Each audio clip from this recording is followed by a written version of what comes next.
आज की क्लास में हम लोग जो अपना सर्वेइंग फर्स्ट का सब्जेक्ट है उसके केवल न्यूमेरिकल वाले जो पार्ट है ना उसको कवर करेंगे। अब थ्योरेटिकल मैंने पेपर सॉल्व करवाया। बहुत सारे लोगों को सर्वेइंग फर्स्ट के न्यूमेरिकल में दिक्कत आई। ठीक है। एक तो कोर्स पे जो लोग करे हैं क्लास ले रहे हैं डिटेल में तो वो तो ठीक है, लेकिन एग्जाम में चुनिंदा न्यूमेरिकल जो फिक्स रहते हैं कि इस टाइप के न्यूमेरिकल आने हैं, केवल वही इसमें कवर किए जाएंगे। और मेरा यकीन मानिए, इस क्लास को अगर आप पूरा देख लेते हैं शुरू से अंत तक, तो न्यूमेरिकल आप कर जाएंगे, आराम से कर जाएंगे। बस ध्यान से सुनिएगा, क्लास भर एकदम दिमाग को कंसंट्रेट करके। और दूसरा बात, क्लास को कभी भी 2 या 1.5 पर मत देखिएगा, क्योंकि वो सुनाई तो देता है लेकिन मेरा यकीन मानिए वो याद नहीं होता है। सुनाई भी देता है, उस समय समझ में भी आता है। इसको रोक अपने स्पीड पे ही, नॉर्मल स्पीड पे ही क्लास को देखिएगा। ठीक है। इससे ये दिक्कत आती है ना कि आपको सुनाई भी देगा, समझ में भी आएगा, लेकिन वो लंबे समय तक आपके आपके दिमाग में रुकेगा नहीं, इसलिए रोक करके सुनना है। ठीक है। दिमाग पर बहुत रिसर्च किया है मैंने। दिमाग की एक क्षमता होती है, कब कौन सा दिमाग किस चीज को समझ पाता है और किसको नहीं, ये बड़ा इंपॉर्टेंट है। आइए क्लास को देखते हैं। तो हम लोग का आज का टॉपिक क्या है? क्या हम लोग का टॉपिक? तो हम लोग का है क्या? सर्वे का न्यूमेरिकल पार्ट। सर्वे का न्यूमेरिकल पार्ट। ठीक है।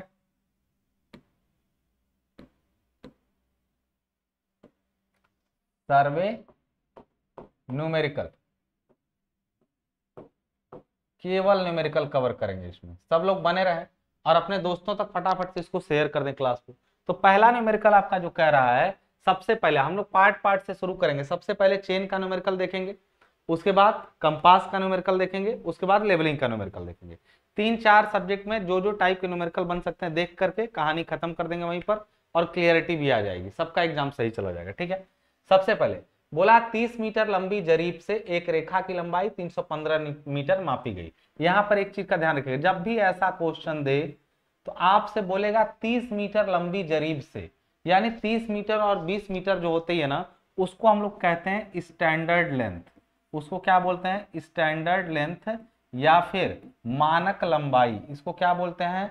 मानक लंबाई। तो मानक लंबाई को हम लोग जनरली दिखाते हैं किससे? मानक लंबाई को हम लोग किससे दिखाते हैं? इसको हम लोग दिखाते हैं L1 से। और L1 की वैल्यू जो दिया है वो कितना दिया है? 30 मीटर दिया है। ठीक है। रेखा की लंबाई 315 मीटर मापी गई। मापी गई ना है, ये जरूरी नहीं पूरा पड़ेगा। यदि जरीब शुरू से ही 15 सेंटीमीटर लंबी रही हो तो रेखा की सही लंबाई बताइए। यानी 315 मीटर उसकी सही लंबाई नहीं है। तो मैं अगर साफ शब्द में कहूं कि 30 मीटर मानक लंबाई की चेन है, लेकिन उसकी जो त्रुटिपूर्ण लंबाई है चेन की, एरेनियस लेंथ, एरेनियस लेंथ कितनी है? एरेनियस लेंथ यानी इसको कहेंगे त्रुटिपूर्ण लंबाई। चेन की त्रुटिपूर्ण लंबाई वो कितनी है, जिसको हम लोग दिखाते हैं क्या? तो दिखाते हैं L2 से। L1 मानक लंबाई है, L2 त्रुटिपूर्ण। शुरू से ही 15 सेंटीमीटर लंबी यानी 30.15 मीटर रही होगी। 15 सेंटीमीटर 0.15 मीटर हमने लिख दिया। ठीक है ना। पहले 30 मीटर थी, 30.15 मीटर रह गई होगी चेन की लंबाई। और तो रेखा की सही लंबाई, लेकिन मापी गई लंबाई कितना है? मेजर्ड लेंथ कितनी है? अच्छा, मेजर किया हुआ गलत होगा ना। मेजर्ड जो किया गलत हो, सही तो हमको बताना है। मापने, चूंकि चेन गड़बड़ थी तो मापने में क्या हुआ? गलती हुआ। तो मेजर्ड लेंथ यानी मापी लंबाई, मापी गई लंबाई जो होती है उसको दिखाते हैं हम लोग किससे? अच्छा, सही चेन लंबाई है ना, मानक लंबाई है और ये त्रुटिपूर्ण है। तो ये जो मेजर्ड वाली होती है ना वो त्रुटिपूर्ण दूरी होती है, इसलिए इसको हम लोग D2 से दिखाते हैं। D2 से, क्योंकि ये त्रुटिपूर्ण वाले दोनों L2 और D2 रहेंगे। त्रुटिपूर्ण मतलब गलत, गलत चेन लंबाई है और एक गलत मापी गई दूरी। ठीक है। तो मापी गई दूरी कितनी है? 315 मीटर। आपको क्या बताना है? सही दूरी यानी एक्चुअल डिस्टेंस बताना है। देखिए कह रहे हैं सर इसमें इतना समय क्यों दे रहे हैं, क्योंकि आप एग्जाम में ये नहीं होगा कि आपको फार्मूला नहीं आता है। एग्जाम में आप ये नहीं समझ पाते हैं कि किसको L2 लें किसको D2 लें, तो इसलिए मैं लिख रहा हूं। एक्चुअल लेंथ को कितना लेंगे? तो एक्चुअल लेंथ को हम लोग दिखाएंगे, यानी वास्तविक लंबाई जो है रेखा की, वास्तविक लंबाई, वास्तविक लंबाई को लेंगे हम लोग किससे? D1 से। ठीक है ना। और D1 को हमको निकालना है। फॉर्मूला आपका सामने सीधे सीधे होता है, क्या होता है? L1 इंटू D1 बराबर L2 इंटू D2। तो यहाँ खेल साला होता है किसको L1 माने किसको। L1 मानक चेन लंबाई है, 30 मीटर, और इसी से मापा जाता तो सही दूरी निकलती D1, लेकिन नहीं निकला। L2 यानी गलत चेन लंबाई 30.15 मीटर से मापा गया, तो जो दूरी पाई गई गलत वो 315 मीटर पाई गई। आपको बताना है D1 का वैल्यू कितना होगा, तो हो जाएगा 30.15 गुणा 315 और बटा हो जाएगा ये 30, यानी इसकी सही लंबाई जो हो जाएगी कैलकुलेटर पर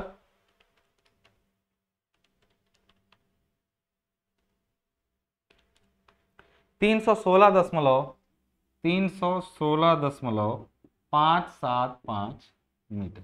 ये चेन की क्या हो गई, ये चेन की क्या हुई, सॉरी ये वास्तविक दूरी हो गई, माने वो सही दूरी जो होगी वो 316.575 मीटर होगी। तो ये हो गया आपका क्या आंसर। क्लियर है इस वाले क्वेश्चन का, सबको समझ में आ गया। ऐसे ही लगाना है। हमने L1 किसको लिया है, D1 किसको लिया है, L2 किसको लिया है, D2 किसको लिया है, ये आपको मुख्य रूप से याद रखने वाली बात है। अगला क्वेश्चन क्या कह रहा है, बैक टू बैक क्वेश्चन है।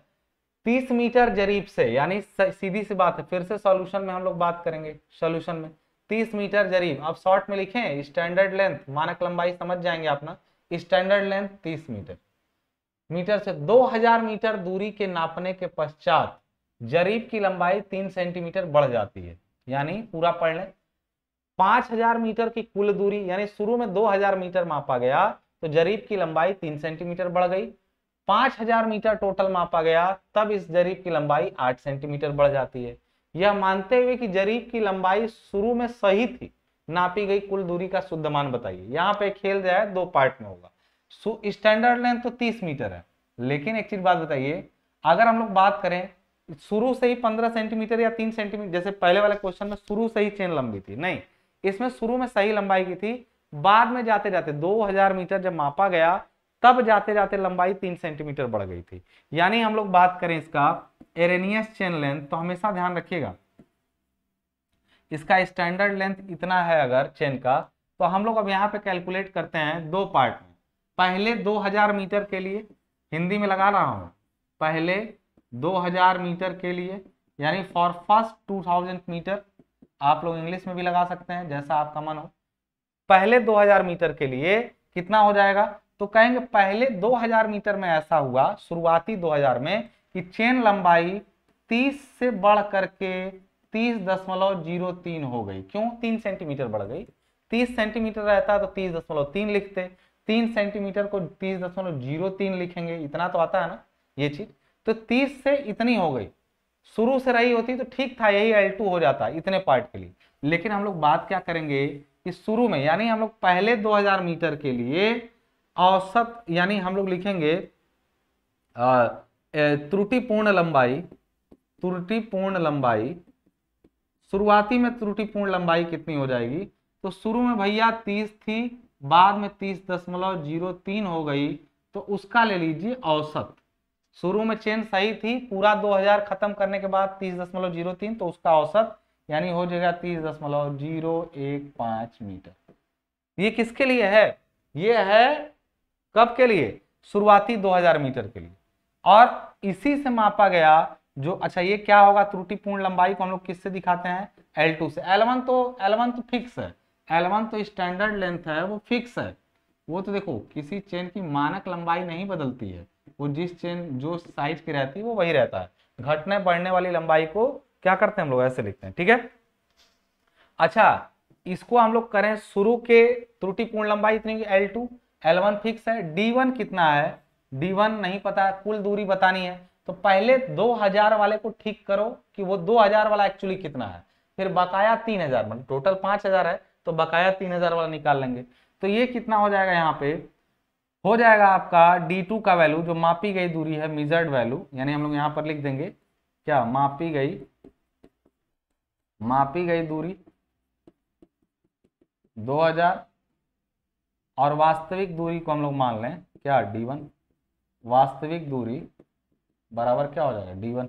यानी यहाँ पर ये हुआ मानक चेन लंबाई ये है और त्रुटिपूर्ण लंबाई ये है, मापी गई दूरी ये है, तो D1 बराबर क्या हो जाएगा, तो ये इसके साथ L1 रहता तो हम लोग का हो जाएगा L2 D2 अपॉन L1, नहीं ये L1 D1 बराबर L2 D2, तो L1 को नीचे भेज दिए, हमें D1 निकालना है कि 2000 वाला कितना होगा, तो L2 कितना है 30.015 गुणा 2000 बटा L1 का वैल्यू कितना है 30 स्टैंडर्ड।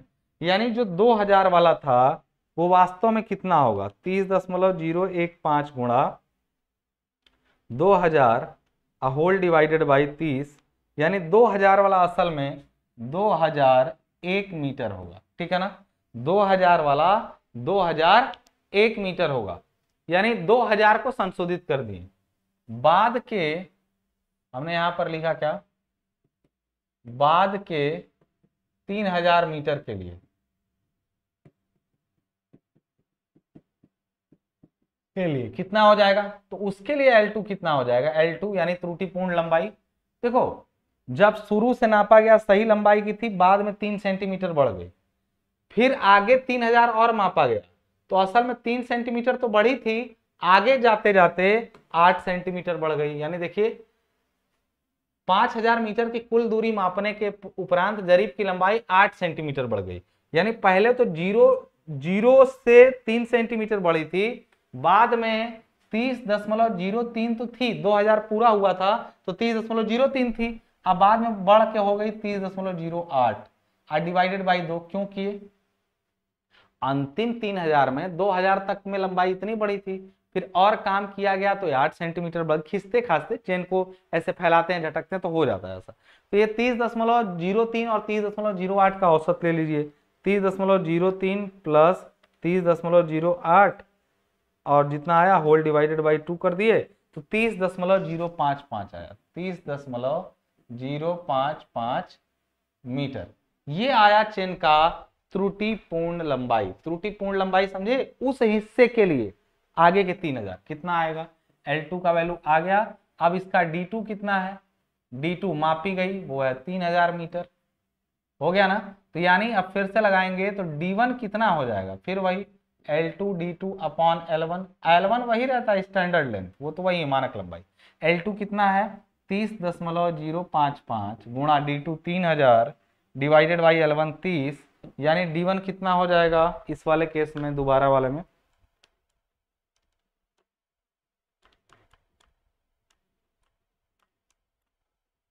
सॉरी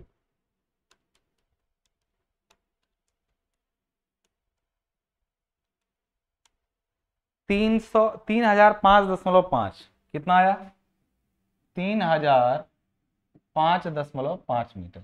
यानी टोटल सही दूरी पूछा है नापी गई कुल दूरी का शुद्ध मान, नापी गई कुल दूरी, तो वो तो 5000 बता रहा था, कुल दूरी कितनी हो जाएगी, कुल दूरी कितनी हो जाएगी, तो हो जाएगी 2001 प्लस 3005.5, यानी कितना हो जाएगा 5006.5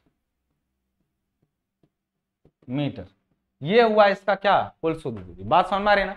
आप एक चीज का ध्यान रखिए, यदि आप क्लास ये यूट्यूब पे कर रहे हैं तो आप अगर डिटेल कोर्स अपना पढ़ना चाहते हैं सेमेस्टर वाइज, तो नीचे सब आपका चल रहा है, डिस्क्रिप्शन बॉक्स भी आप चेक कर सकते हैं उसके लिए, ठीक है। उस पर नोट्स और पीडीएफ वगैरह के साथ में सब कुछ मिलता है आपको, ठीक है। तो यहाँ पर आपने देख लिया इसको क्या, कि पूरा जो है ये वाला क्वेश्चन भी हमने कर लिया। अब ये चेन का यही इतना ही तक क्वेश्चन है, इतने दोनों में से कोई एक क्वेश्चन आना होगा तो आ जाएगा। अब अगला क्वेश्चन हम लोग बात करते हैं किससे, कंपास से। एक समवृत्त चक्रम यानी ABCDA दक्षिणावर्त, यानी दक्षिणावर्त मतलब होता है क्या, क्लॉकवाइज लगाया गया है। यदि रेखाओं के दिक्मान निम्नलिखित हो तो अंतर्गत कोण ज्ञात कीजिए। यानी कोई ट्रेवर्ज है जिसमें लाइन है AB, जिसमें लाइन क्या है AB BC CD और DA। अब AB कितना है 40, BC है 70, ये सब दिक्मान है। दिक्मान मतलब नॉर्थ से कोण। अब एक चीज मैं आपको बता दूं, तो पूछा है कि ये ट्रेवर्ज जब ऐसे बनेगा यानी चक्रम बनेगी, थोड़ा बहुत तो कंपास सब लोग पढ़े होंगे, तो चक्रम के अंतर्गत कोण कितने होंगे। ये तो इसकी बियरिंग है। बियरिंग क्या होती है, मान लीजिए पहला है AB, तो A से B की तरफ 40 डिग्री, यानी A पॉइंट यदि हम यहाँ मान लें तो A से एक नॉर्थ लाइन हम बनाए, यहां से 40 डिग्री झुका करके हम ऐसे खींच दिए, तो ये है आपका 40 डिग्री। तो A से B हो गया 40 डिग्री, 40 डिग्री। तो यहां पर पहुंचा आपका क्या पॉइंट B। अब B से C की तरफ 70 डिग्री है, यानी ये जब 40 है तो B पर भी एक नॉर्थ बनाएं और इसको लगभग 70 डिग्री पर क्या करें, झुका दें। तो ये हो गया आपका क्या 70 डिग्री। इसी तरीके सी से डी 210 डिग्री, यानी सी पर भी एक, यदि हम लोग ये सी पॉइंट पर यदि हम लोग एक बनाए तो ये पूरा ये ऐसे घुमा 180 डिग्री, उल्टा पूरा नीचे चला गया 180, 180 से 30 डिग्री और जाएंगे तो ये रहा 210 डिग्री, 210 डिग्री यहाँ पे पहुंच गया। उसके बाद आपका जो है डी से ए 280 डिग्री। अब डी से ए 280 कितना होता है, तो आप एक चीज जान लीजिए, यहाँ अगर डी रहेगा तभी देखिए, अब डी पर यदि आप बनाएंगे ऐसे तो डी से ऐसे घूमते हुए जाएंगे तो यहाँ पहुंचा यहाँ तक 90, यहाँ से 180 घूम गया, फिर 270 घूम गया, तो ये 280 है। 280 थोड़ा ऊपर रहता है किससे, 270 से, यानी ये टोटल एंगल जो नॉर्थ से, सब नॉर्थ है, सब नॉर्थ से एंगल ये सब बताया हुआ है, बियरिंग मतलब नॉर्थ से एंगल। यहाँ पे ये कितना है, 280 डिग्री है।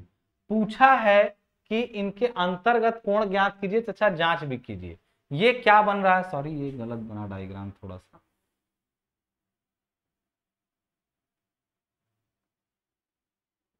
यहाँ है ना, यहाँ से ऐसे, ठीक है ऐसे, यानी ये आपका हो गया, ठीक है। तो अब आप इसके सामने ये डायग्राम बन चुका है, ये आपसे पूछ रहा है कि इसके अंतर्गत कोण बताइए। अंतर्गत कोण जानते हैं क्या होता है, ये होते हैं अंतर्गत कोण, ये इंटरनल एंगल जिनको बोलते हैं, ठीक है। अब ये होते हैं इंटरनल एंगल। आपके पास ये डायग्राम फ्री हैंड बन चुका है, आप चाहें तो खुद भी बना सकते हैं, नहीं बनाना चाहते हैं तो थोड़ा सा डिप्लोमा का एग्जाम है, बिना बनाए भी लगा सकते हैं, फॉर्मूला बता दूंगा। अब चाहे तो देखिए आप इसमें करिए क्या कि बैक बेरिंग फोर बेरिंग का कंसेप्ट यदि आपको पता हो तो ठीक है, नहीं तो मैं एक सीधा सा तरीका आपको बताता हूँ, फार्मूला बेस्ड, कहानी खत्म हो जाएगी। नहीं तो डायग्राम से, मैं डायग्राम से भी निकाल के दिखा दूंगा आपको। सबसे पहले इसका सोल्यूशन देने के लिए, इसका सोल्यूशन सबसे पहले देने के लिए आपको क्या करना पड़ेगा, सबसे पहले तो एक फॉर्मूला याद रखना है, क्या, एंगल जो होता है, एंगल वो होता है बैक बियरिंग ऑफ रियर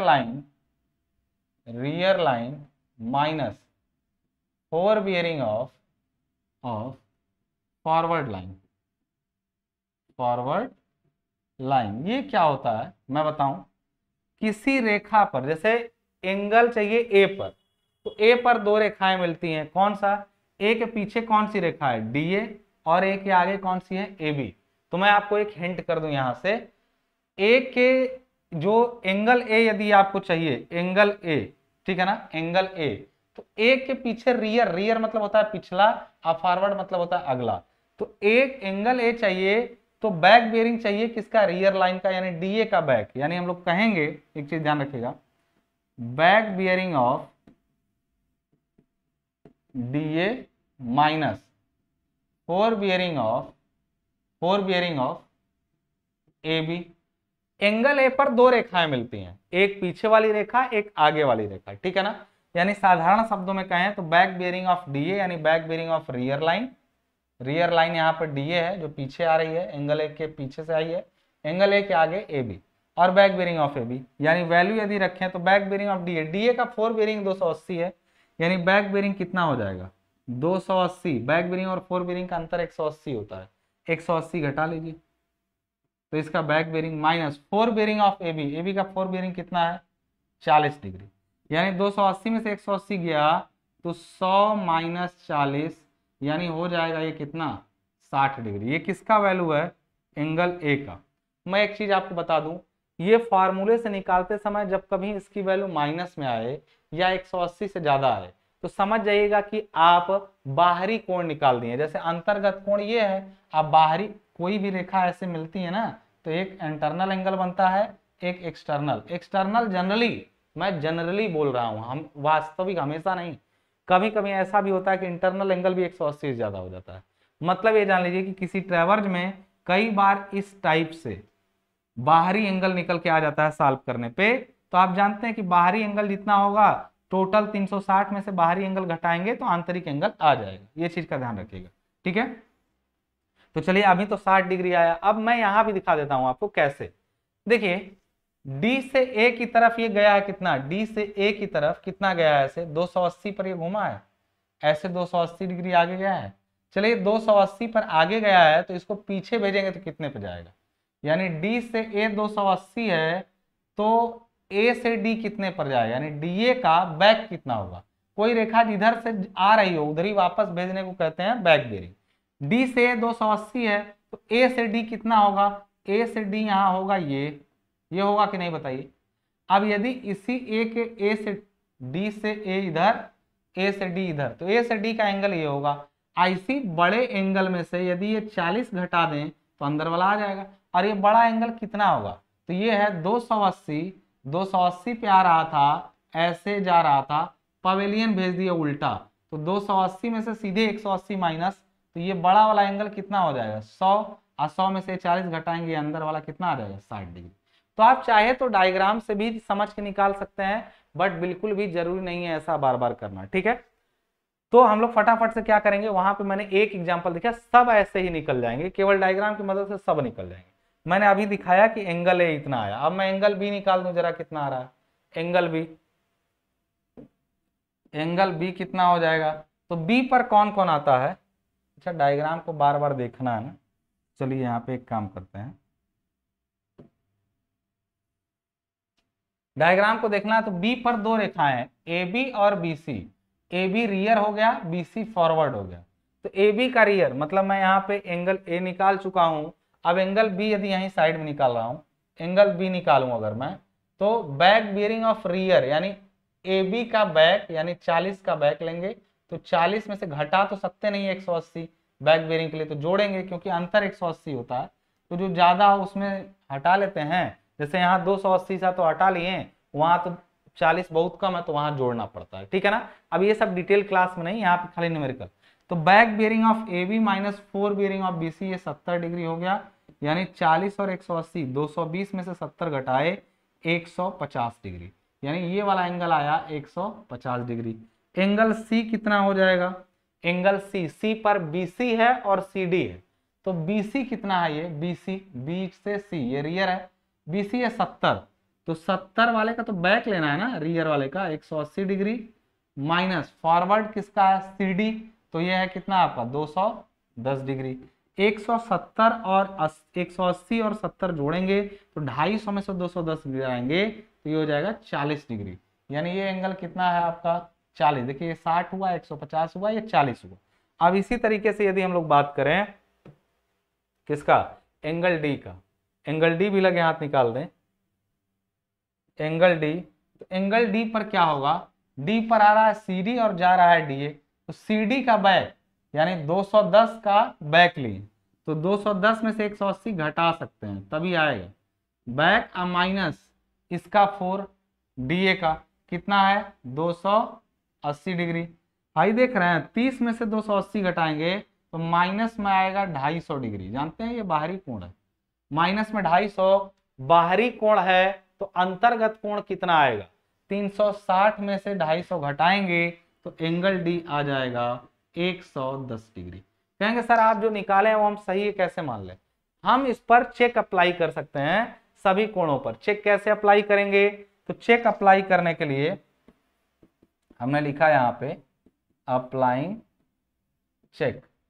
जानते हैं किसी चतुर्भुज के या फिर किसी n भुजाओं वाले शेप के अंतर्गत कोणों का योग मतलब summation of angles, summation of angles जो होता है वो होता है 2n-4 इंटू 90, यानी हम लोग अगर इसको सॉल्व करें तो 4 भुजाओं वाला था तो 2 गुणा 4 यानी n भुजाओं की संख्या होती है -4 इंटू क्या कर दिया 90, यानी ये वैल्यू आएगी 4 दूना 8 में से 4 का 4 9 36, यानी 360 डिग्री टोटल होना चाहिए। तो जोड़ के देखिए यदि सब 360 डिग्री हैं तो सही निकला है।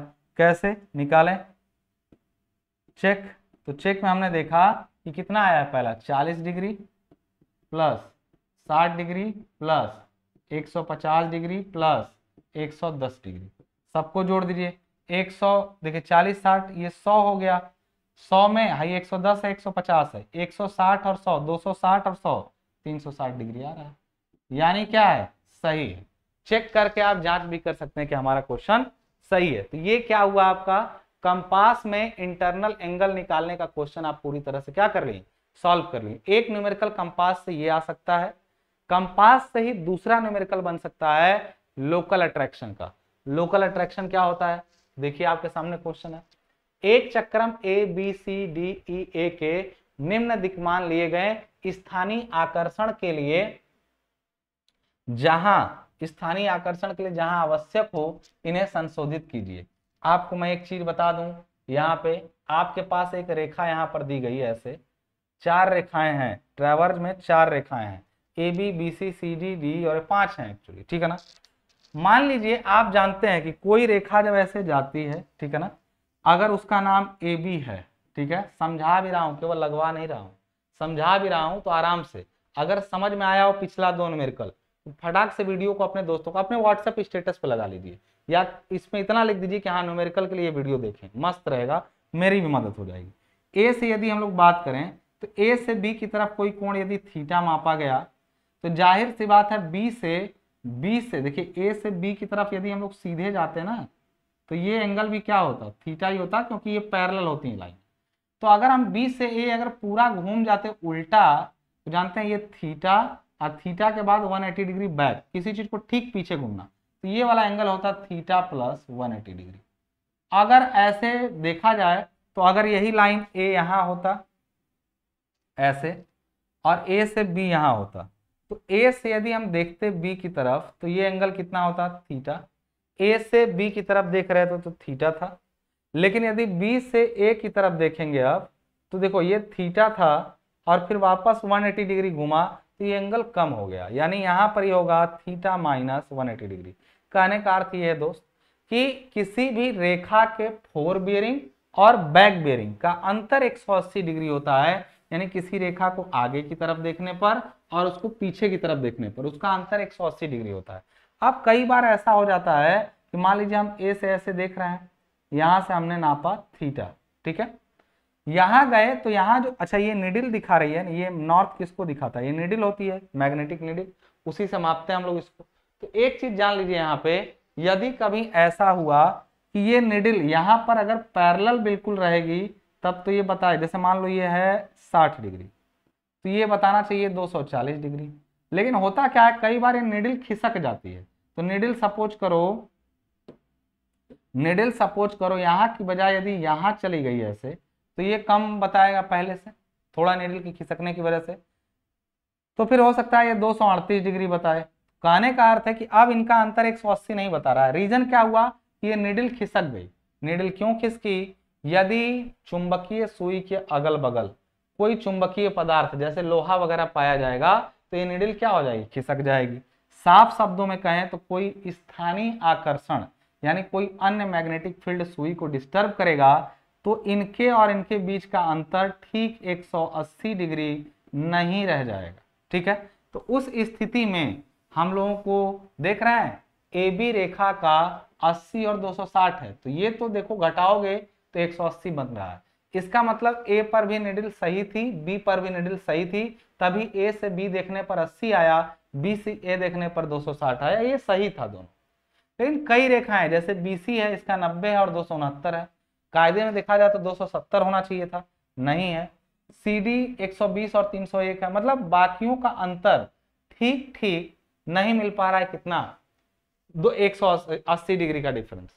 इसका अर्थ है कि इसमें स्थानीय आकर्षण के कारण इसकी बियरिंग क्या है, गलत है। इस क्वेश्चन को ऐसे एग्जाम में देगा, लेकिन आप जब लगाएंगे तो आप यहाँ पर इस टेबल बनाएंगे एग्जाम में पहले ऐसे ही बना लेंगे, फिर उसके बाद आपने टेबल में आप आगे बढ़ाएंगे क्या, ऐसे यहाँ पर जैसे लिखा है अग्र और पश्च, यहाँ बना दीजिएगा संशोधित, यहाँ ऊपर लिखिएगा संशोधित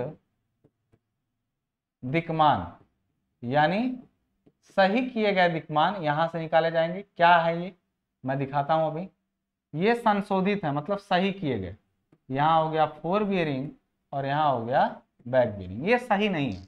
लेकिन एक चीज की गारंटी है, एक चीज जान लीजिए आप ध्यान से मैं क्या कह रहा हूं। अच्छा जब यहां से ऐसे निडिल चली थी, ये 60 बताई थी, और यहाँ पर अगर निडिल को देखा जाए तो अगर इसी रेखा को ये निडिल झुक जाने की वजह से कितनी बताई थी, 238 डिग्री, बताना चाहिए था 240, क्योंकि निडिल सीधे ना होकर थोड़ी सी क्या हुई, झुक गई। अच्छा मान लीजिए यहीं पर कोई और लाइन रहती, तो अगर हम लोग बात करें कि सही सही नॉर्थ यहाँ होता तो इसको ये 260 बताता, यहाँ से पूरा 2 डिग्री डिस्टर्ब होने की वजह से गड़बड़ बताया। अगर यहीं पर कोई और लाइन रहती जिसका बियरिंग ठीक ठीक 180 डिग्री होता तो ये झुकने की वजह से इसको क्या बताता, 178 डिग्री बताता। माने किसी जगह पर यदि 2 डिग्री का एरर है, किसी जगह पर यदि निडिल 2 डिग्री खिसकी है, तो एक को नहीं बल्कि यहां से सबको वो क्या बताती है, गड़बड़ बताती है, सब में वही एरर बताएगी। अगर 2 डिग्री का एरर इसमें बताया है तो ये 180 वाले को भी 178, क्योंकि 240 वाले को 238 बताई है, तो निश्चित रूप से कोई और रेखा यदि यहां से मापी जाए वो 178 बता रही है, तो इसका मतलब सही सही वो 180 है, तभी 178, क्योंकि इसकी आदत है कितना 2 डिग्री कम बताने। यानी निष्कर्ष ये पहुंचे कि पहली बात, किसी रेखा की फोर बेरिंग और बैक बेरिंग का अंतर 180 डिग्री होता है। यदि उनकी फोर बेरिंग या बैक बेरिंग का अंतर 180 डिग्री नहीं है तो या तो किसी एक रेखा पर या तो दोनों रेखा पर स्थानीय आकर्षण हो सकता है, पहली बात। ठीक है, यदि स्थानीय आकर्षण के कारण किसी जगह पर एरर है तो उस बिंदु पर जितनी बेरिंग मापी जाएगी सब पर एरर एक समान होगी, सब पर एरर एक समान होगी।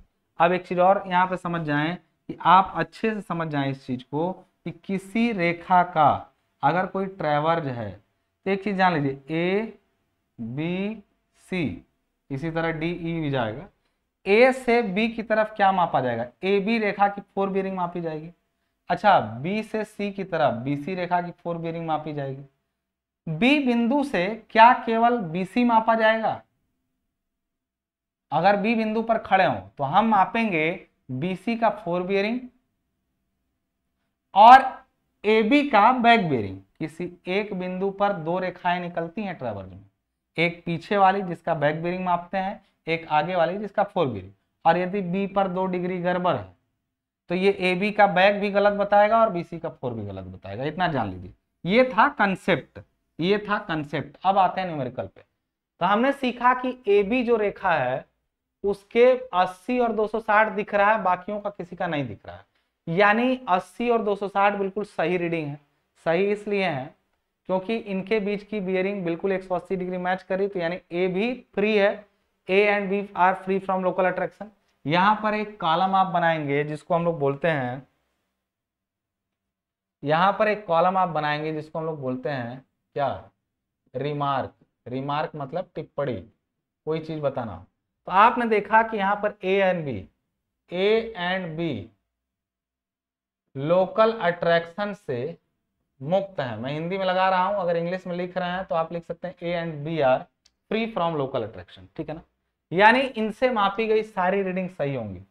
80 डिग्री सही होगा, 260 डिग्री सही होगा, यानी ए पर एरर नहीं है और बी पर भी एरर नहीं है।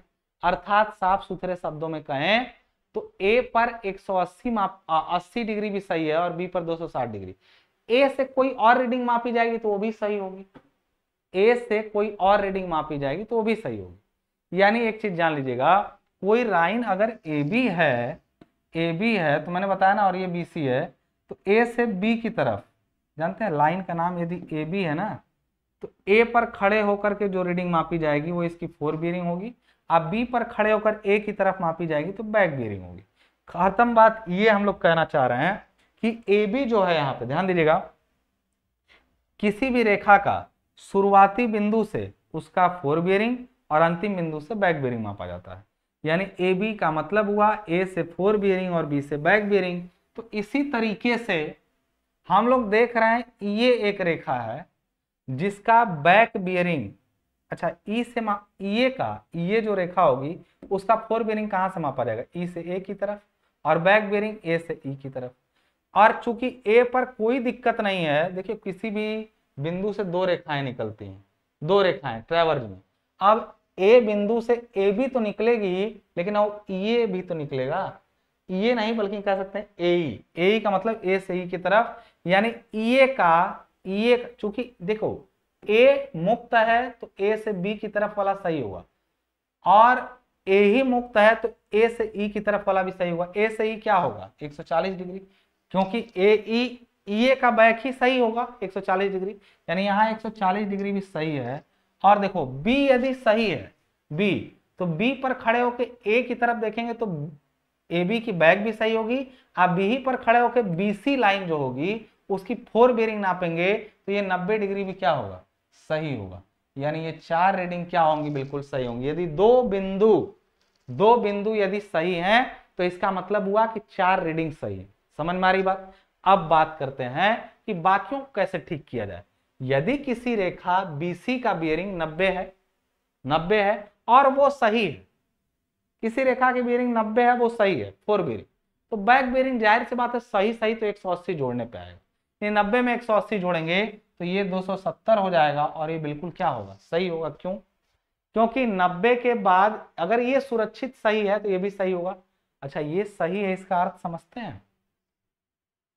यानी हम लोग BC का बियरिंग B से C की तरफ तो 90 मापे होंगे, C पर खड़े होकर B की तरफ देखे होंगे। देखो आप थोड़ा सुनो, C पर खड़े होकर के B की तरफ देखे होंगे उल्टा CB, तो वो 269 बताया था, वास्तव में 270 है लेकिन 269 बताया। यानी C पर जो एरर है, एरर मतलब जो C पर एरर है वो क्या है, वो कम बता रहा है, यानी measured value is less than actual value. तो ये -1 डिग्री का क्या बता रहा है, एरर बता रहा है। कौन? C पर एरर -1 डिग्री है, यानी करेक्शन +1 डिग्री होगा। यानी 269 को ठीक करने के लिए +1 करना पड़ेगा। तो C से केवल BC का बैक नहीं मापा गया है, CD का 4 भी मापा गया है। यानी सच्चाई कहें तो C से D की तरफ भी गड़बड़ी होगी, क्योंकि C पर दिक्कत है। C बिंदु पर लोकल अट्रैक्शन है और वो 1 डिग्री कम बताता है। 270 को 269 बताया था, यानी वो 121 को 120 बता रहा होगा। 120 में 1 जोड़ देंगे तो ये 121 क्या हो जाएगा, 121 क्या हो जाएगा, सही रीडिंग।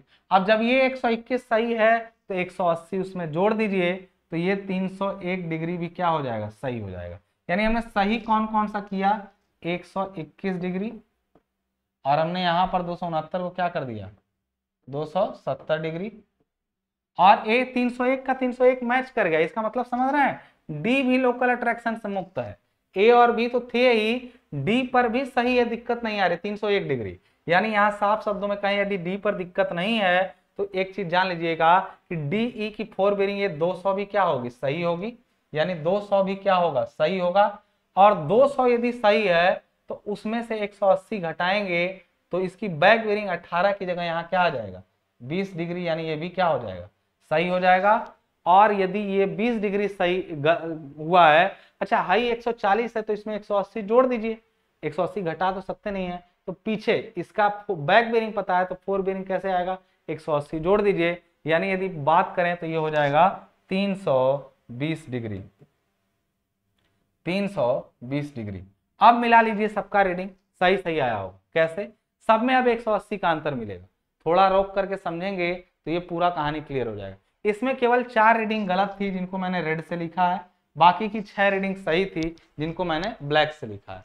तो संशोधित की हुई रीडिंग को हमने रेड कर दिया है, बाकी को ब्लैक।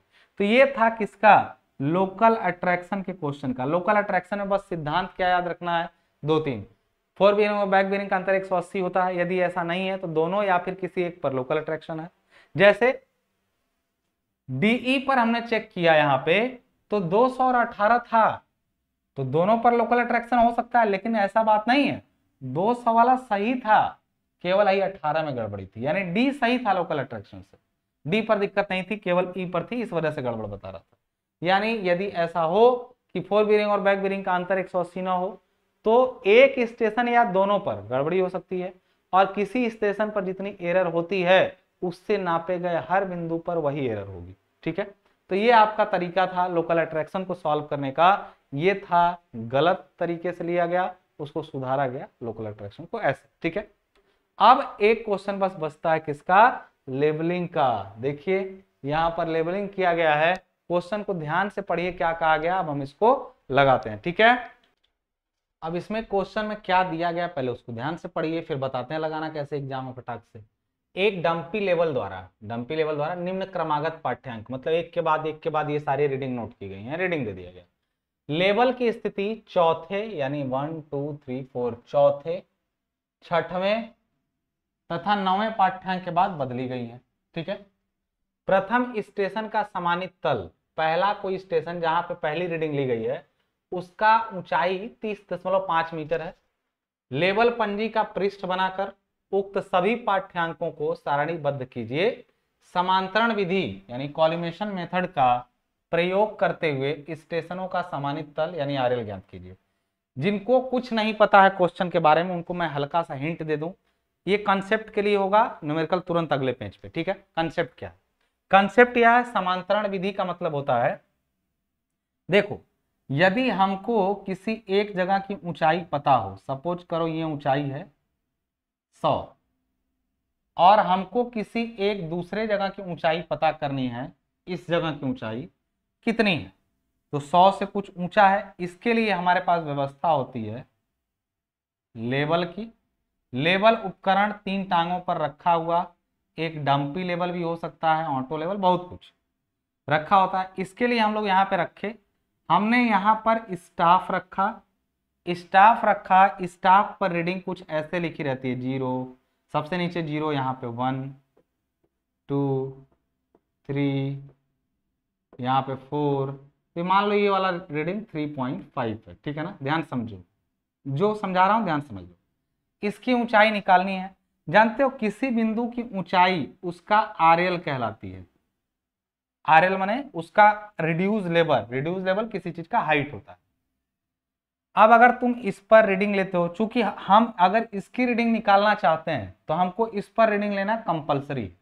जैसे हम चाहते हैं कि यहाँ की ऊंचाई पता चल जाए, तो हम यहाँ पर भी स्टाफ रखेंगे, स्टाफ हम यहाँ पर भी रखेंगे और यहाँ पर भी रीडिंग लेंगे। यहाँ पर रीडिंग लिया हमने 3.5 मिला। जानते हो यहाँ की रीडिंग हमें मिली मान लो 1.5 मिला, ठीक है ना। एक चीज ध्यान देना दोस्त, जब रीडिंग यहाँ पर तुम लिए तो इस रीडिंग को बोलते हैं हम लोग बैक साइड। क्यों बोलते हैं? बैक साइड किसी ज्ञात ऊंचाई वाले बिंदु पर रख के लिया गया, ठीक है। कंसेप्ट समझ लो, ज्यादा परेशान मत हो, सब हो जाएगा। ध्यान से सुनोगे, मैंने कहा है ना, तो होगा तो होगा। अच्छा, इसके बाद किसी और बिंदु की ऊंचाई यदि निकालनी होती तो सपोज करो एक और बिंदु इससे भी ऊंचा है, जिस पर रीडिंग जो मिली उसी जगह से, उसी ऊंचाई से, देखो ये जैसे जैसे ऊपर बढ़ेगा, 0 यहाँ था तो 0 देखो 0 के बाद काफी ऊपर है इसकी हाइट, आगे जाएंगे कम, ऊपर गया तो यहाँ पर रीडिंग मिली 1, ठीक है। यदि मैं तुमसे कहूं कि इसकी ऊंचाई कितनी है पूरा 100, तो इसकी कितनी होगी, तो तुम बस कुछ मत करना, उपकरण ये जो हाइट है ना, ये जो लाइन ऑफ साइट है, इसकी हाइट को लाइन ऑफ कॉलिमेशन बोलते हैं इसको, इसकी हाइट कितनी हो जाएगी टोटल, तो कहोगे यहां तक तो 100 है, चाहे जहां से किसी ऊंचाई से यहां तक 100 है, 100 से ऊपर 3.5 है, तो ये टोटल हाइट जो हुई उसकी वो 100 प्लस 3.5 हुई। इसको बोलते हैं HI यानी हाइट ऑफ इंस्ट्रूमेंट यानी उपकरण की ऊंचाई। ये हुआ 103.5। 103.5 से जब तुम आगे जाओगे तो यहाँ का भी ऊंचाई 103.5 होगा, यहाँ का भी। देखो यही ऊंचाई तो हर जगह गई है, बस लेवल को एक बार इधर देखा गया है, फिर ऐसे रोटेट करा के इनको देखा गया। इसकी भी 103.5 होगी, इसकी भी ऊंचाई।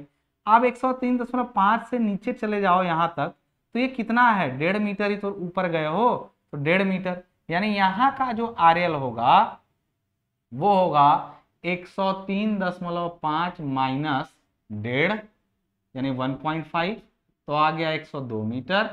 और यहाँ का जो आरएल होगा, आरएल यहाँ का वो होगा 103.5 और माइनस 1, तो हो जाएगा 102.5। जाहिर सी बात है ये 100 है, ये 102 है और ये 102.5 है, क्योंकि ऊंचा होता गया है, ठीक है, हमने निकाल लिया। एक साधारण शब्द में हमने आपको समझा दिया कि ये बेसिक कंसेप्ट है, कैसे एक का आरएल पता हो यानी ऊंचाई, तो बाकी सबका निकाला जा सकता है। अच्छा, मान लो इसके आगे किसी का निकाला हो, माने देखो अब दूरी पड़ रही है, अब इससे ज्यादा ये देख नहीं सकता है आगे तक, तो उपकरण को कहीं और ले जाके सेट किया गया, ठीक है, और यहाँ का आरएल पता चल गया 102, ध्यान समझो 102, तो अब आगे वाले का निकालना है, सपोज इसका निकालना है हमको, इस ऊंचाई का, तो तुम क्या करोगे, तुम फिर से इसको देखोगे, नया उपकरण ऊंचाई आएगा, क्योंकि उपकरण अभी इतना ऊंचा, देखो एक जगह सेट करने पर, सेटिंग 1 पर हाइट ऑफ इंस्ट्रूमेंट वही रहा, बस घटाते चले गए, एक ही एचआई में से घटाए, 103.5 में से इसको भी घटाए, 103.5 में से इसको भी घटाए। लेकिन जब उपकरण बदल के दूसरे जगह गया तो उसका एचआई बदलेगा। एचआई कितना होगा? तो अब यहां गए, फिर यहाँ पे बैक वापस से देखे तो कोई इसका आरएल मालूम था तो ये बैक साइड हुई, बाकियों का नहीं मालूम था तो एक चीज जान लो, ये जो 1.5 है ना वो इंटरमीडिएट साइट है, और जो ये वाला है वो 4 साइट है। कहोगे कैसे?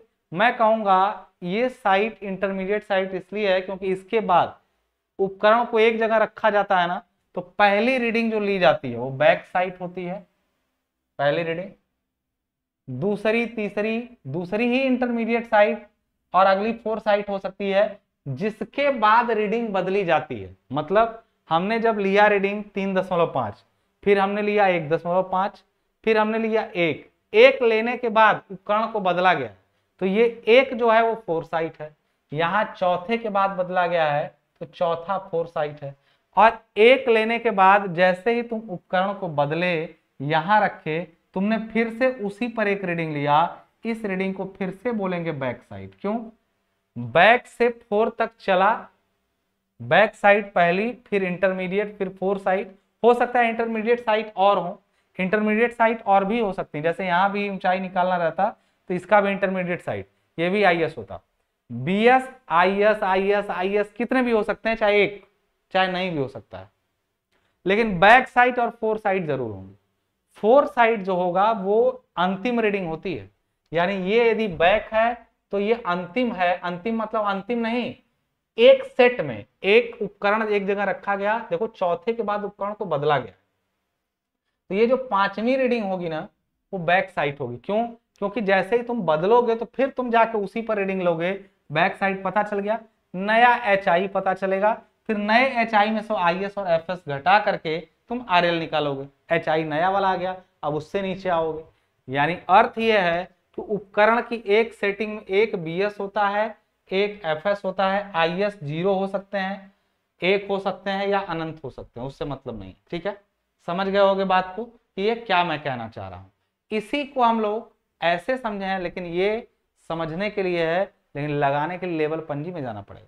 लेवल पंजी में जितनी बार उपकरण चेंज होता है उसकी हाइट भी चेंज होती है, और जब जब उपकरण चेंज होता है जिस रीडिंग के बाद, वो रीडिंग 4 साइड और उसके ठीक बाद वाली बैक साइड, यानी सजा लें तो ये हुआ 4 साइड, देखो सबसे पहले ये है बैक साइड, ये हुआ आईएस, ये हुआ आईएस, ये हुआ 4 साइड, फिर ये तुरंत बैक साइड, क्योंकि 4 के बाद तुरंत बैक।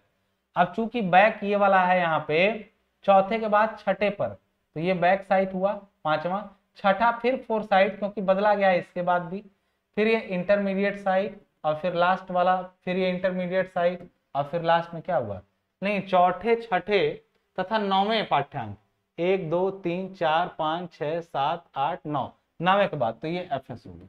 यानी साफ शब्दों में कहें तो ये रीडिंग जितनी लिखी गई है, पहला बीएस है, चौथा एफएस है, 5वां बीएस है, 6वां एफएस है, फिर उसके बाद आईएस, आईएस, फिर लास्ट वाला क्या है, एफएस है। ये रीडिंग हमने सजा लिया। अब हमको एचआई यानी निकाल निकाल के सबको घटाना पड़ेगा। साफ शब्दों में कहें अब लेवल पंजी बनाए, सबसे पहले लेवल पंजी क्या होती है? लेवल पंजी कुछ नहीं है, एक टेबल है, तुम इसको ऐसे समझ सकते हो, तुम इसको ऐसे समझ सकते हो कि हमने यहां से एक लाइन खींचा ऐसे। लेवल पंजी वैसे किताब छपी छपाई मिलती है, लेकिन एग्जाम में तुमको खुद लगाना पड़ेगा, ठीक है ना? अभी मैं बताता हूँ क्या होता है, ठीक है?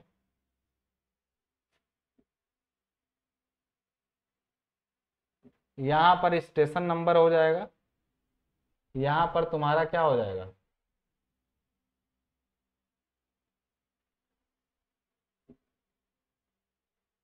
रीडिंग हो जाएगी, यहाँ पर एचआई हो जाएगा, यहाँ पर आरएल हो जाएगा, और यहाँ रिमार्क हो जाएगा। ठीक है, तो यहाँ पर यदि हम लोग तुम लोग समझो ध्यान से भाई, तो ये हो गया स्टेशन नंबर। ठीक है, यहाँ पर रीडिंग्स हो गई, और रीडिंग में कौन रीडिंग है, 3 रीडिंग ली जाएंगी, बैक साइड, इंटरमीडिएट साइट और 4 साइट। तो ये हुआ बैक साइड, इंटरमीडिएट साइड, और यहाँ हो गया फोर साइड, यहाँ हो गया एच आई यानी हाइट ऑफ इंस्ट्रूमेंट, यहाँ हो गया आर एल, और यहाँ हो गया रिमार्क। ठीक है ना, ये आपका हो गया। क्लियर है पूरी बात? यहाँ पे सबको क्लियर आ रही है समझ में बात? ठीक है,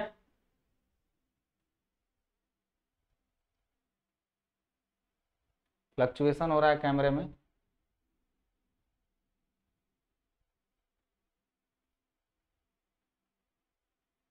चलिए दिख रहा होगा जहां तक मुझे मालूम है। ठीक है, हाँ चलिए, स्टेशन नंबर 1 है, उस पर लिया गया है बैक साइड। वो बैक साइड कितना है, तो हम लोग बैक साइड पहले, अच्छा पहले स्टेशन का आरएल है 30.5 न, जिस पर रख के रीडिंग लिया गया है 30.500। आरएल मीटर में ही हम लोग लिखेंगे, सब सारी रीडिंग ही मीटर में लिखेंगे, ये मीटर में ही लिखेंगे सब। ठीक है, ये सब रीडिंग मीटर में लिखेंगे, एच आई भी किस में लिखेंगे, मीटर में लिखेंगे। ठीक है, अब इधर देखो, सबसे पहले 30.5 तो इसका हो गया, पहली रीडिंग 1.895 है और दूसरी रीडिंग है 1.500। तो पहली रीडिंग तो 1.895 ये किस में जाएगा, 1.895 ये बैक साइड है।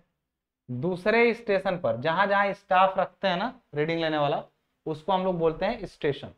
तो 1.895 दूसरा हो गया, तीसरा मान लो, चौथा, पांचवा, छठवां, सातवां, जितना जाएगा ले जाएंगे। अभी दूसरा तो इंटरमीडिएट साइट है और तीसरा भी चौथे के बाद बदला गया है, इसलिए चौथा फोर साइट होगा। दूसरा तीसरा क्या है, दूसरा है 1.5 और 1.1, 1.5 और 1.865, 1.5, 1.865 और 4, चौथा है 2.570। चौथे के सामने जाएं तो 2.570। क्यों इसको फोर साइट में भरे हैं, आप भी जानते हैं हम लोग यहाँ पे कि पहली रीडिंग बैक साइट है, दूसरी तीसरी इंटरमीडिएट, और ये क्या है, फोर साइट। लेकिन फोर साइट जिस स्टेशन पर लिया जाता है, जैसे यहाँ पर लेते समय गए तो यहाँ पर फोर साइट लिया गया, मान लो ये स्टेशन नंबर 1 है, ये स्टेशन नंबर 2, 3, चौथे पर लिया गया फोर साइट, तो फिर पांचवी रीडिंग भी चौथे पर ली जाएगी, वो बैक साइड होगी। चौथे स्टेशन पर फोर साइड तो लेंगे ही इस आरएल निकालने के लिए, लेकिन तुरंत इंस्ट्रूमेंट को बदल के बैक साइड लेंगे ताकि नया एचआई मिल जाए, उससे काम हो जाए। हर स्टेशन पर चेंज पॉइंट बोलते हैं इसको चेंज पॉइंट बोलते हैं। यानी अर्थ ये है कि चौथे पर ये एक और रीडिंग ली जाएगी जो जाएगी बैक साइड में, और वो चौथी रीडिंग के ठीक बाद 2.990 होगा, और ये होगा बैक साइड 2.990 होगा, ये होगा बैक साइड। अब उपकरण यानी 1 2 3 4 5 रीडिंग हो चुकी है, छठवें के बाद फिर बदला गया है, तो छठवीं रीडिंग भी फोर साइट होगी, लेकिन छठवीं रीडिंग कौन से स्टेशन पर होगी, पांचवें स्टेशन पर होगी। ठीक है, तो छठवीं रीडिंग कौन सी है आपकी, 2.020, 2.020 ये छठवीं रीडिंग है। अब छठवीं रीडिंग फोर साइट है तो सातवीं फिर बैक साइट होगी, सातवीं बाइक 2.410, 2.410 ये फिर बैक साइड। अब सातवीं छठवीं रीडिंग के बाद ये आगे की जो रीडिंग होंगी, उसके बाद ये वाली रीडिंग 1 और ये 2, यानी सातवीं रीडिंग बैक साइड है तो आठवीं इंटरमीडिएट और नौवीं फोर साइट। 2.52 जो है ना वो फोर साइट है, सॉरी इंटरमीडिएट साइट है, और लास्ट वाली 2.52 और 2.96, 2.52, 2.52 और 2.96। चलिए रीडिंग हमने भर लिया। रीडिंग भरना मेन दिक्कत का यह है कि उधर से देखना पड़ रहा था। चलिए हमने रीडिंग भी भर लिया, मोटा मोटा हमने रीडिंग भी क्या कर लिया, भर लिया। ठीक है, और ये क्वेश्चन जो मैंने भेजा है ना सारे सब्जेक्ट का, इसको आप चाहें तो एप्लीकेशन अपना करके एप्लीकेशन सिविल टेक पर जाके फ्री में डाउनलोड भी कर सकते हैं ये पीडीएफ। ठीक है, जो न्यूमेरिकल हमने डाला है इसका पीडीएफ आपको स्टडी मटेरियल ना मिल जाएगा। कोई भी दिक्कत हो तो नीचे जो कॉल के लिए नंबर दिया गया है उस पर व्हाट्सअप करके आप अपनी क्वेरी पूछ भी सकते हैं। कॉल पहले मत करिए, पहले व्हाट्सअप करिए। ठीक है, उसके बाद जब रिप्लाई ना मिले तब की बात है। तो ये शायद थोड़ा सा आपको ये टेबल सही से नहीं दिख रहा होगा, बट डोंट वरी, ये आपको रीडिंग सब दिखाई दे रही है। ठीक है ना, अब हम लोग करेंगे क्या यहाँ पे, पहली रीडिंग बैक साइड है जो किस पर ली गई है, आरएल पे, तो आरएल प्लस बैक साइड होगी एचआई। अब खेल शुरू होता है कैलकुलेटर का। तो रिमार्क में इसको हम लिखेंगे, पहला स्टेशन जो है वो क्या है, बेंचमार्क है, पहला स्टेशन। और इस पर एचआई कितना होगा पहली सेटिंग पे, तो बेंचमार्क जैसे वहां 100 था, रीडिंग जोड़े थे बैक साइड, तो इसमें जोड़ेंगे 30 + 5 और इसको जोड़ देंगे, यानी 30.500 प्लस हम करेंगे 1.895, तो वैल्यू आ जाएगी 32.395। ये हो गया 32.395। ये हो गया क्या, आपका हाइट ऑफ इंस्ट्रूमेंट। अब जानते हैं इसी हाइट में से आप दूसरे स्टेशन का आरएल आईएस घटाएंगे, आईएस घटाएंगे, फिर एफएस घटाएंगे, एक ही एचआई से तीन जगह, जैसे इसमें नहीं निकला था, एक ही एचआई आगे तक गई थी, आईएस आईएस एफएस तक घटाएंगे, फिर नया एचआई आएगा। तो पहले हम लोग करेंगे क्या, इस 30 ये जो एचआई आपका आया, एचआई में से पहले इसको घटा लो, तो 32.395 में से माइनस की 1.5, तो आया तुम्हारा नया आरएल, यानी स्टेशन 2 का आरएल जो आया। आरएल मतलब हर स्टेशन का आरएल निकालने के लिए बोला गया है, सभी स्टेशनों की ऊंचाई बतानी है। तो दूसरे का आरएल जो आया वो आया 30.895। तीसरे का आरएल कितना आ जाएगा, तीसरे का आरएल कितना आ जाएगा, तो आएगा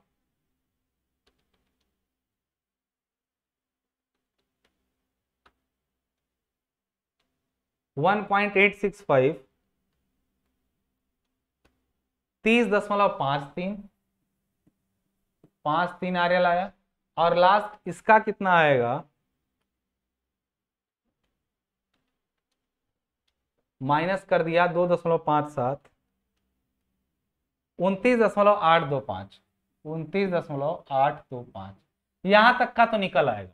देखो लास्ट जो नोन पॉइंट है, चौथा स्टेशन, चौथे स्टेशन का आरएल इतना है, और चौथे ही स्टेशन पर खड़े होकर, अब इमेजिन करो थोड़ा, चौथा स्टेशन पर का आरएल पता चल गया कि ऊंचाई चौथे कितनी है।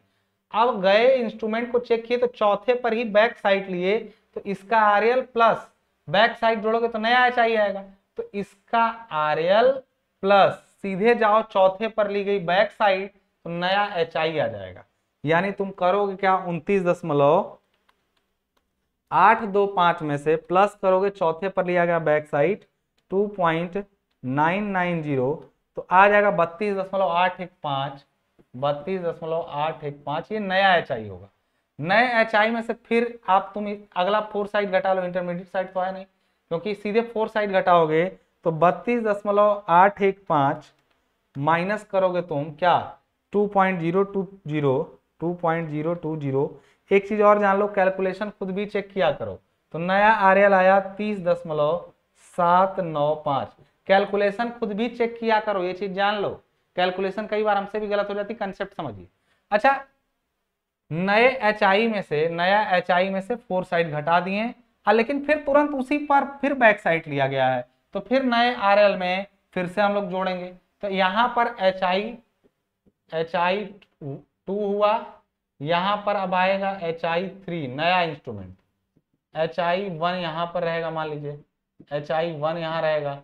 अब बेंचमार्क है पहला स्टेशन, एचआई 3 कितना होगा भैया, तुम जिसका आरएल निकाले हो ना 30.795, 30.795, उसी स्टेशन से बैक साइड ली गई है 2.410, 2.410 आया है 33.205। ये क्या है, सबसे लेटेस्ट एचआई है। इस एचआई में से फिर आईएस फिर एफएस घटा दो, तो माइनस किए 2.52, तो आया 30.685, और फिर उसी में से घटा दिए हम लोग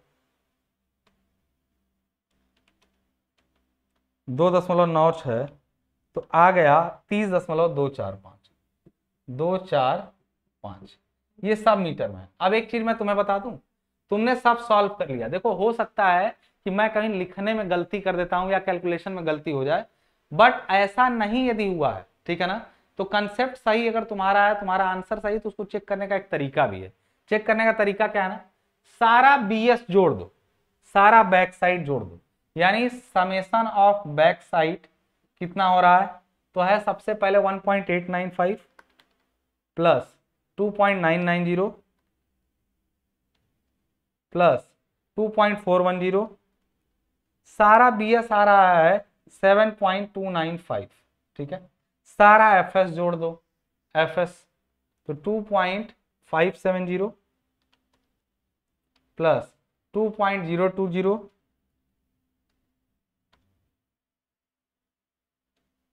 प्लस 2.96, कुल जितना आया FS इसका, सिग्मा ऑफ FS जो आ रहा है वो आ रहा है 7.55। तो सिग्मा BS सिग्मा FS पता चला ना। अब एक चीज जान लो, एक ट्रिक है, ये ट्रिक क्या चेक है कि sigma BS minus sigma FS का value last RL minus first RL के बराबर होता है, फर्स्ट RL के बराबर होता है। तो दोनों निकाल लो। सिग्मा BS कितना है, सिग्मा BS है 7.295 माइनस 7.55, तो ये वैल्यू जो आ रही है वो वैल्यू आ रही है माइनस में 255, बात समझ रही है ना। माइनस में 0.255 आ रही है, 0.255 माइनस में। लास्ट ये आया sigma BS minus sigma, last RL क्या है 30.245 माइनस फर्स्ट RL कितना था 30.500, रखते हैं 30.500, तो वैल्यू कितनी आ जा रही है 30.245 माइनस 30.5, वही 0.255 माइनस में 255, यानी हमारा चेक बिल्कुल क्या है, सही है। ये चेक अप्लाई करते हैं, ये चेक अप्लाई किया आपने, चेक करने पर यदि आपकी कैलकुलेशन ठीक है तो ये बिल्कुल दोनों आपस में क्या आएंगे, बराबर आएंगे। कुछ चीजों को मैं एक चीज बता दूं, यहां मैं उतना ही बताया हूं जितना एग्जाम में आता है।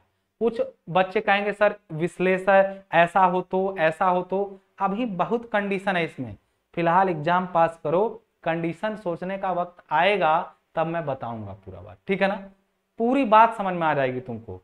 अभी अगर इस वीडियो में मैंने शुरू से लेकर अंत तक के जितने जरूरी न्यूमेरिकल थे वो लगवा दिए हूं, वीडियो आपको पसंद आया हो तो आप अप्रिशिएट करेंगे तो अगला वीडियो इसी तरीके से हम लोग RCC का लेके आएंगे, हर चैप्टर का इंपॉर्टेंट न्यूमेरिकल RCC का मैं लगवा दूंगा।